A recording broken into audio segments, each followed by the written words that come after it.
Hello and welcome to Take 3 with PT. This is a YouTube series where I take 3 minutes to answer a biblical, practical, and theological question. Today's question is, should I sing God Bless America?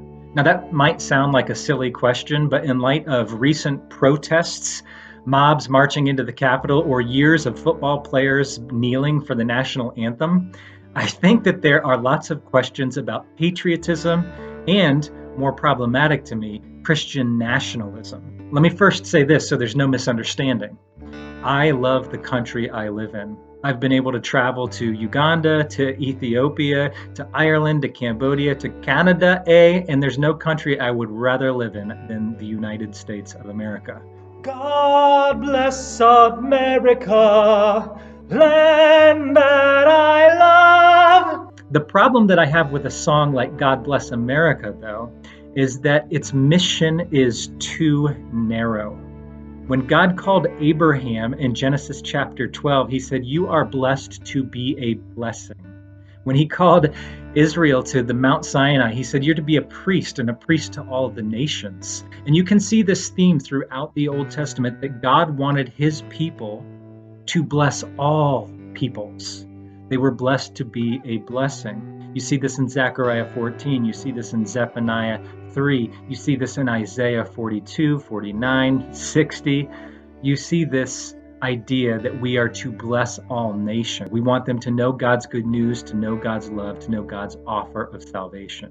So God Bless America, the mission's a little too narrow. The other problem with a song like this is I think that at least if you listen to people like Jonathan Cahn, you see that there is this misinterpretation of Scripture. America is a light to the nations. And yeah, you know what? The founding fathers said that. Jesus said that. The prophet Isaiah said that.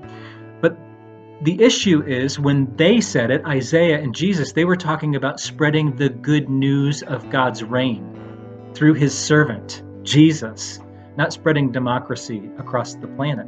Now, democracy is a great thing, and it's no problem that we want people to have greater freedoms. But that's not what it means to be a light in the nations, according to the Bible. Here's another problem. When we talk about blessings and curses, there's a lot of rhetoric right now about how God has removed his blessing from America.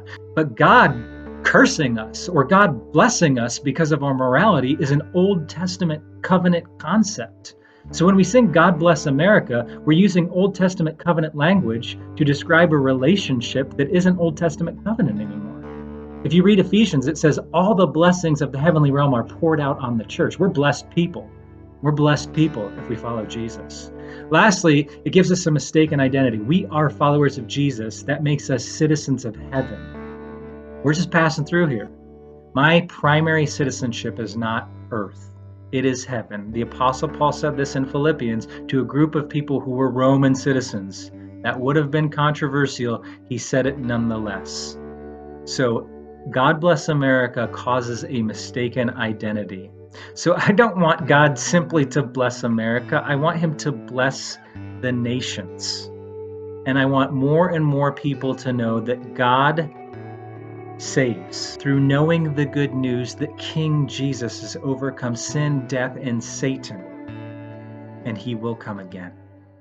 Oh, be swift, my soul, to answer him. Be jubilant, my feet. Our God is marching on.